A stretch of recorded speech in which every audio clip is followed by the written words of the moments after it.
de cette tribune pour faire entendre la voix de mon pays, la République démocratique du Congo, sur les principales questions qui préoccupent au plus haut point la communauté internationale actuellement. Monsieur le Président, je voudrais néanmoins, avant toute chose, vous féliciter pour votre élection à la présidence de la 77e session ordinaire de l'Assemblée générale des Nations unies. Je suis convaincu que vous donnerez le meilleur de vous-même pour la réussite de cette session et vous garantis tout le soutien de mon pays. Monsieur le Président, les défis majeurs auxquels l'humanité fait face actuellement sont les suivants. La sécurité et la paix pour tous, la maîtrise des changements climatiques, la relance de l'économie mondiale après la Covid-19, la lutte contre la pauvreté et la promotion du bien-être collectif. Ces principaux défis sont complexes et intimement enchevêtrés. Conscient de cette réalité, je salue le choix judicieux et la pertinence du thème central de ces assises, à savoir un tournant décisif des solutions transformatrices face à des défis intriqués. Voici le moyen le plus rapide et le plus simple de créer des plans 3D cinématographiques. À l'évidence, le relèvement de ces défis exige plus de contenu. Le maintien de la paix et la sécurité internationale constituent le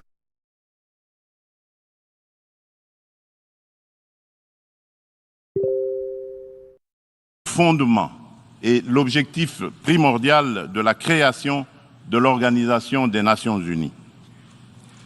Ni l'indifférence, ni l'immobilisme, ni l'attentisme de sa part ne sont par conséquent admissibles face à toute menace contre la paix et la sécurité internationale. À ce jour, la question de la sécurité et de la paix internationale se cristallise autour de la lutte contre le terrorisme ainsi que l'extinction des foyers de tension en Europe et en Afrique. En effet, le terrorisme n'a épargné aucun continent. Après l'Asie, l'Europe occidentale, l'Amérique du Nord, il se métastase en Afrique, où il a allumé le feu à plusieurs endroits et notre continent en paye un lourd tribut. Au Sahel, à l'Est, à l'Ouest, au centre et au sud de ce continent, les terroristes tuent par des expéditions barbares des populations innocentes et déstabilisent des États au nom de l'intégrisme religieux. Certes, des progrès remarquables ont été accomplis au Moyen-Orient dans la lutte contre ce fléau qui a battu de l'aile. Cependant, ce fléau est loin de s'essouffler et encore moins d'être éradiqué de notre planète. C'est pourquoi la République démocratique du Congo, une des victimes africaines de ce terrorisme, est membre de la coalition globale contre l'État islamique, interpelle la coalition et de celle du processus d'Aqaba. Les réactions, les déclarations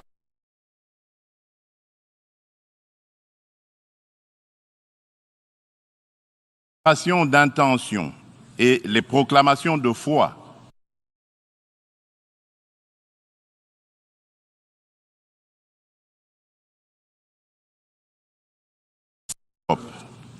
La guerre entre la Russie et l'Ukraine est une plaie béante dont le saignement atteint même l'Afrique lointaine et perturbe le commerce international à cause des dégâts collatéraux importants, notamment en matière d'approvisionnement en produits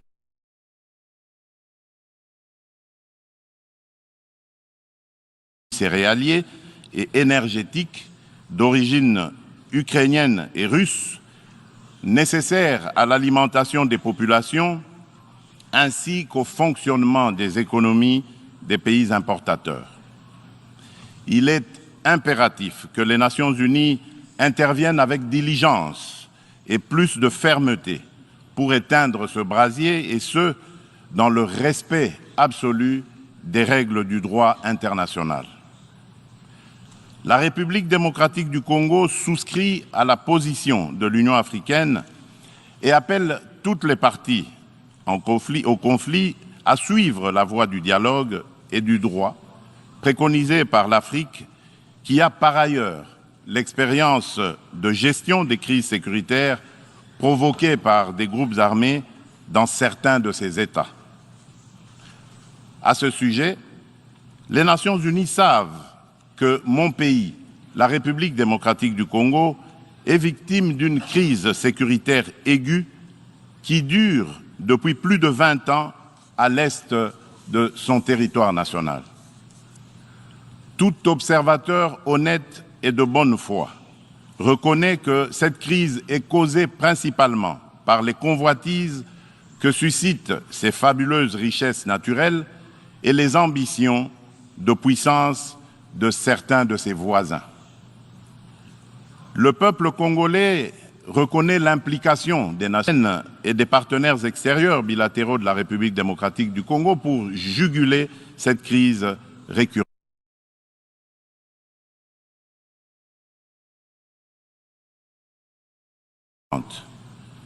Il leur en est reconnaissant et s'incline devant le sacrifice de vaillants soldats de la paix qui ont perdu leur vie au front. En dépit des efforts internes inlassables, de la présence militaire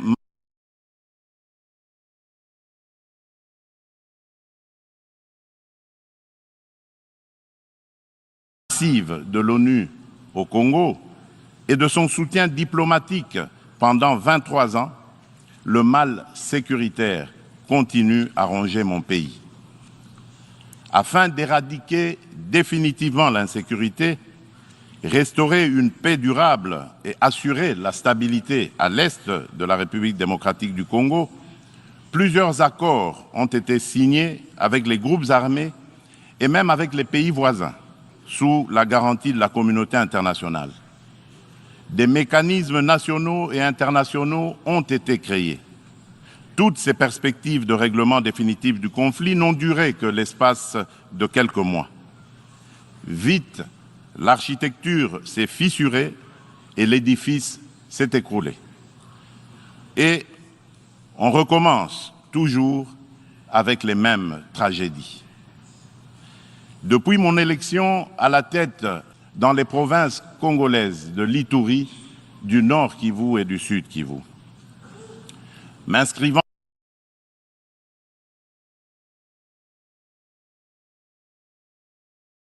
dans une philosophie de réconciliation avec nos voisins, je n'ai ménagé aucun effort pour rassurer les chefs d'État des pays limitrophes et restaurer la confiance entre nous, notamment par la concertation permanente sur des questions d'intérêt commun, la conclusion d'accords de coopération sécuritaire et de partenariat économique et la réalisation de projets de développement pour nos populations respectives.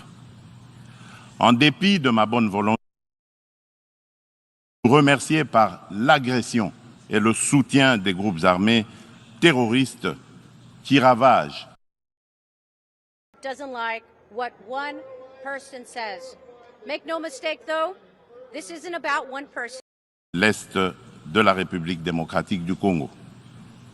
C'est le cas actuellement du Rwanda qui, au mépris du droit international, de la charte de l'ONU et de l'acte constitutif de l'Union africaine, a une fois de plus non seulement agressé en mars dernier la République démocratique du Congo par des incursions directes de ses forces armées, les RDF, mais aussi occupe des localités de la province du Nord Kivu par un groupe armé terroriste interposé, le mouvement du 23 mars, dit M23, auquel il apporte un soutien massif, tant en matériel de guerre qu'en hommes de troupes. Et comme pour défier la communauté internationale, le M23, avec le soutien de l'armée rwandaise, a même abattu un hélicoptère de la MONUSCO et tué 8 casques bleus, commettant ainsi un crime de guerre. Je dénonce, en ce lieu emblématique de la vie internationale, avec la dernière énergie, cette énième agression dont mon pays est victime de la part de son voisin, le Rwanda, sous couvert d'un groupe terroriste dénommé le M23. Monsieur le Président, l'implication du Rwanda et sa responsabilité dans la tragédie que vivent mon pays et mes compatriotes des zones occupées par l'armée rwandaise et ses alliés du M23 ne sont plus discutables, dès lors que plus d'une fois, aussi bien les groupes d'experts dûment mandatés par l'ONU et le mécanisme d'organisation non gouvernementale humanitaire et des droits de l'homme crédibles les ont établis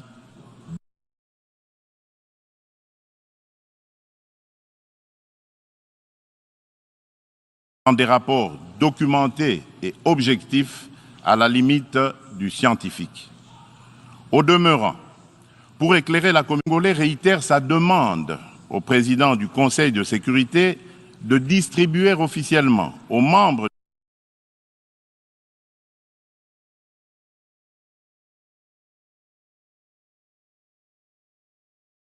du Conseil le dernier rapport des experts de l'ONU sur la situation sécuritaire à l'est de la République démocratique du Congo et de le faire examiner avec diligence par lui afin d'en tirer toutes les conséquences qui s'imposent sur le plan du droit, de la paix et de la sécurité internationale.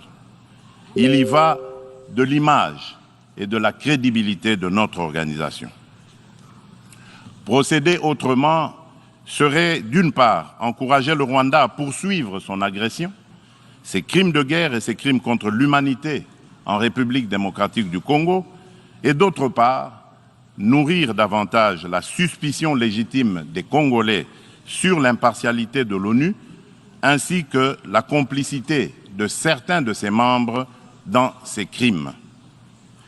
C'est pour mettre fin à cette suspicion et dissiper l'ambiguïté de certaines positions du Conseil de sécurité sur la crise sécuritaire à l'est de la RDC, ambiguïté qui excède la population congolaise et exacerbe la tension entre elle et la mission de l'ONU pour la stabilisation du Congo, la MONUSCO, que le gouvernement de mon pays a demandé la réévaluation du plan de retrait progressif et responsable de cette mission.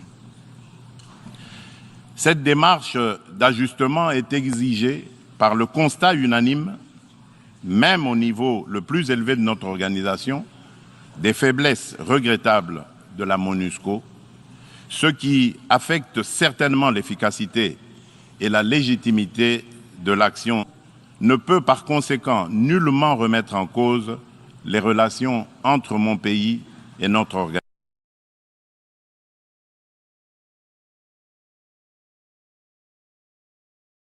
organisation. Quoi qu'il en soit, je réaffirme haut et fort à cette tribune de la plus haute exigence de défendre toujours, jusqu'au sacrifice suprême, l'intégrité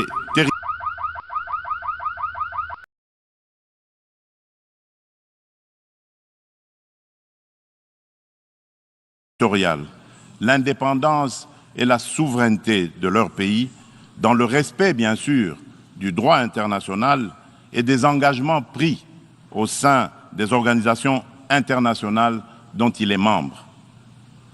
C'est ici le lieu pour moi de préciser que l'État congolais et la société civile ne permettront jamais à quiconque de tenir le discours de la haine tribale, ethnique et raciale ou xénophobe dans notre pays. La Constitution de la République et les lois congolaises interdisent un tel discours et le sanctionnent sévèrement.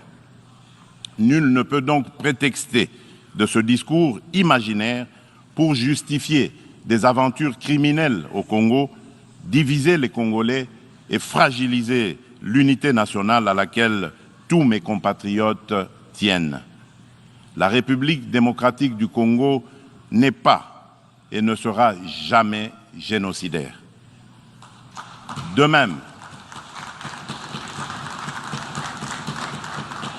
même, je soutiens que la prétendue collaboration que certains officiels congolais entretiendraient avec les opposants rwandais des forces démocratiques pour la libération du Rwanda, les FDLR, dont se servent les dirigeants rwandais pour justifier les agressions répétées de la RDC, est un alibi qui n'est corroboré par aucun fait à néant par les forces armées de la République démocratique du Congo, les FARDC, en étroite collaboration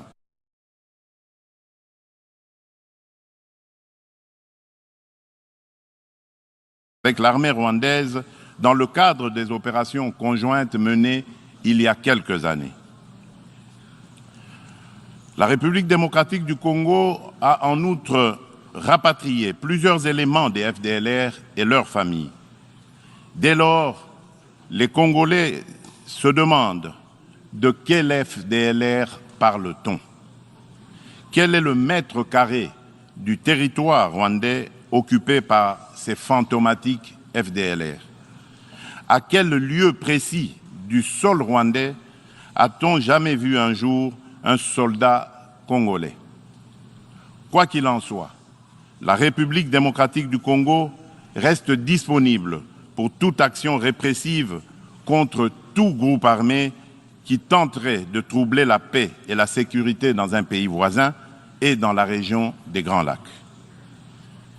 Monsieur le Président, le peuple congolais demande aux Nations Unies, à l'Union africaine, aux communautés régionales africaines et aux partenaires de la République démocratique du Congo de ne plus se fier aux dénégations éhontées des autorités rwandaises et de contribuer plutôt au rétablissement de la sécurité, à la construction d'une paix durable et à la création de conditions nécessaires à une coopération fructueuse dans la région des Grands Lacs et pour le bien de tous.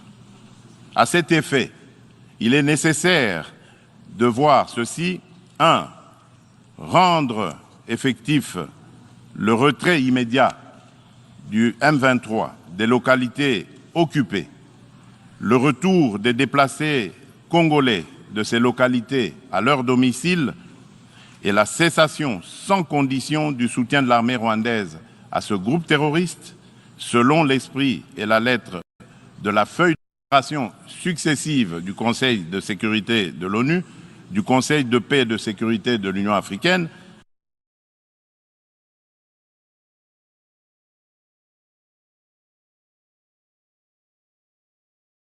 de la Communauté d'Afrique de l'Est, la CAE, et de la Communauté pour le développement de l'Afrique australe, la SADC. 2. Multiplier les pressions sur le Rwanda et le M23, dont les dirigeants sont du reste sous sanction de l'ONU, et montrer plus de fermeté à leur égard pour qu'ils respectent les positions prises par les organisations internationales précitées. 3. Appuyer la poursuite du processus de paix de Nairobi, les discussions de Luanda entre la République démocratique du Congo et le Rwanda, et le déploiement de la force régionale de l'Afrique de l'Est, dont le statut et les règles d'engagement viennent d'être signés le 8 septembre dernier à Kinshasa, successivement par le gouvernement congolais et le secrétariat général de la CAE, d'une part, et d'autre part, par les FARDC et le commandement de cette force régionale. 4. Encourager le président honoraire du Kenya, le président Uhuru Kenyatta, et le président de l'Angola, de la République d'Angola, João Lourenço, médiateur de la CAE et de l'Union africaine dans la crise sécuritaire en République démocratique du Congo, à poursuivre leurs bons offices. 5. Lever tout obstacle à la restructuration par la République démocratique du Congo de ses forces armées et de défense, à la montée en puissance de celles-ci pour mieux remplir ses missions régaliennes, notamment par la levée pure et simple de toutes les mesures restrictives de l'acquisition d'équipements militaires, quelle qu'en soit la forme édictée par le Conseil de sécurité de l'ONU. La réalisation des actions préconisées ci-dessus garantira sans doute le peuple congolais de la certitude d'un règlement de la crise et facilitera un dialogue constructif entre toutes les parties concernées quant à ce. Monsieur le Président, nous, peuple congolais, sommes décidés cette fois-ci à mettre définitivement de casser à jamais le cycle infernal de la violence à l'est de la République démocratique du Congo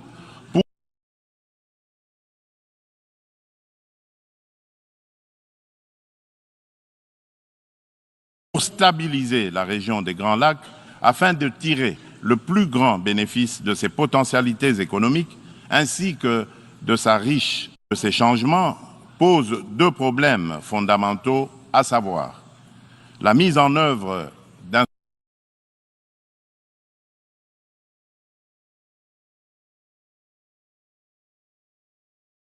instrument juridique et financier issu de négociations internationales, en particulier dans le cadre des différentes conférences des parties à l'accord des Nations Unies sur le climat, la COP, et la transition énergétique.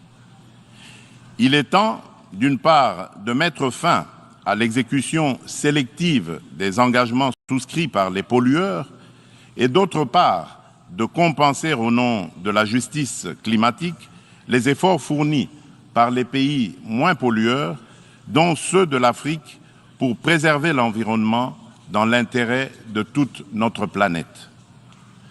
Quant à la transition énergétique, l'Afrique regorge suffisamment de sources d'énergie renouvelables et de matières premières susceptibles de contribuer à la mobilisation des alternatives crédibles à la double crise énergétique et écologique.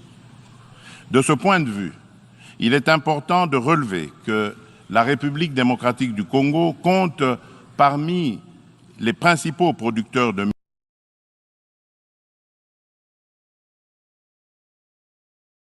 minerais stratégiques essentiels à la transition énergétique et à la décarbonisation le cobalt, le lithium, le nickel ainsi que le manganèse. Mon pays s'est fixé comme objectif de produire proprement les 10 minerais à cette fin. C'est dans cette perspective que la République de Zambie et la République démocratique du Congo ont signé le 29 avril de cette année un accord relatif à la mise en place d'une chaîne de valeur dans le secteur de batteries électriques et des énergies propres. Il va sans dire, au vu de l'importance des investissements que requiert la réalisation d'un tel projet, que l'implication des partenaires est particulièrement indispensable, notamment en termes d'apport en capitaux et en technologies adaptées. En outre, afin de soutenir le programme de transformation verte des économies sur le continent africain et de rencontrer la demande d'énergie croissante dans le monde, l'hydroélectricité, le solaire, la géothermie et l'exploitation de ces gisements gaziers. De ce fait, la République démocratique du Congo se présente comme un atout à la réalisation de l'agenda 2063 de l'Union africaine à travers la mise en œuvre du projet Grand Inga, lequel pourrait également s'avérer bénéfique pour une partie de l'Europe et du Moyen-Orient. C'est dans cette perspective qu'elle est heureuse d'abriter les travaux préparatoires de la 27e conférence des parties sur le climat, la pré-COP 27, qui se tiendront à Kinshasa le mois prochain.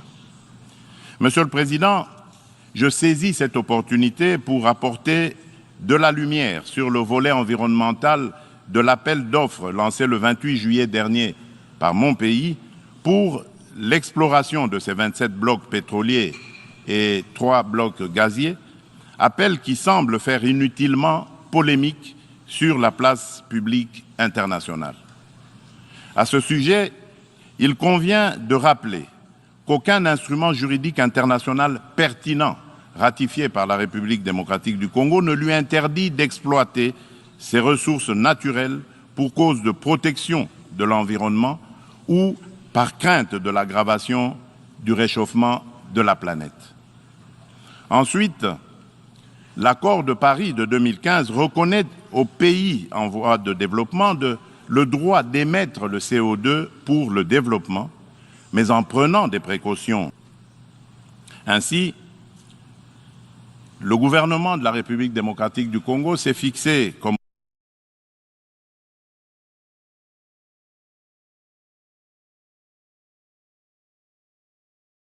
objectif d'exploiter, dans le respect des normes environnementales, les ressources naturelles du pays et de les transformer localement pour leur donner de la valeur ajoutée et booster l'économie nationale, notamment par la création des richesses liquides et des emplois afin d'adopter et prises pour éviter des impacts négatifs sur l'environnement.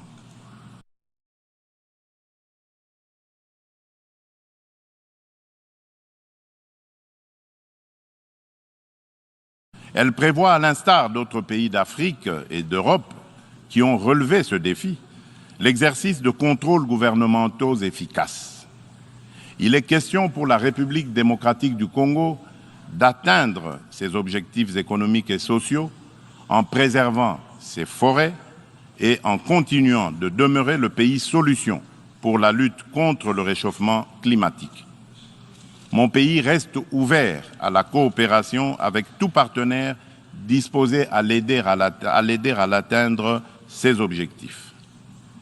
Sur le plan économique, le pari à gagner est celui de donner les chances de redressement aux économies des pays affaiblis par les effets collatéraux des changements climatiques et du coronavirus, afin de promouvoir une croissance économique mondiale équilibrée et de stopper l'aggravation de la pauvreté dans les pays en développement. Nous ne pouvons pas relever ce défi sans des efforts internes de bonne gouvernance au niveau national, ni investissement productif des richesses, ni transfert réel des ressources financières suffisantes à ceux qui en ont besoin.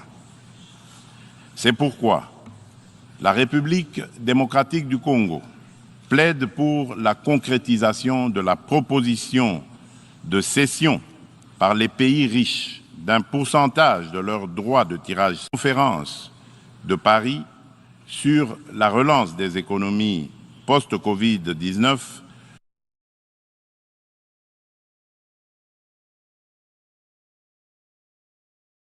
du mois de mai 2021 et appuyé par un engagement ferme du sommet du G20 d'octobre de la même année à Rome.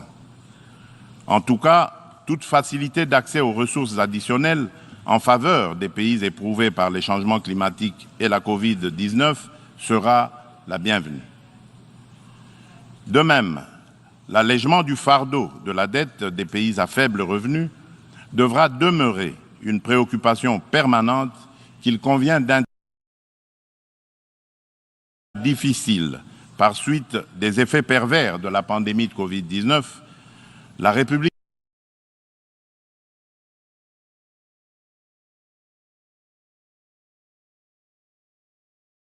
démocratique du Congo a enregistré des progrès remarquables en termes de croissance économique. Le rythme de création de richesses s'est accéléré en 2021 grâce particulièrement au dynamisme du secteur minier dont la croissance de la production est passée de 1% en 2019 à 10,1% en 2021, par suite de la bonne tenue des cours du cuivre et du cobalt sur le marché international. Le taux d'inflation et celui de change du franc congolais sont restés relativement stables. Aussi, le Conseil d'administration du Fonds monétaire international a-t-il conclu favorablement la deuxième revue du programme soutenu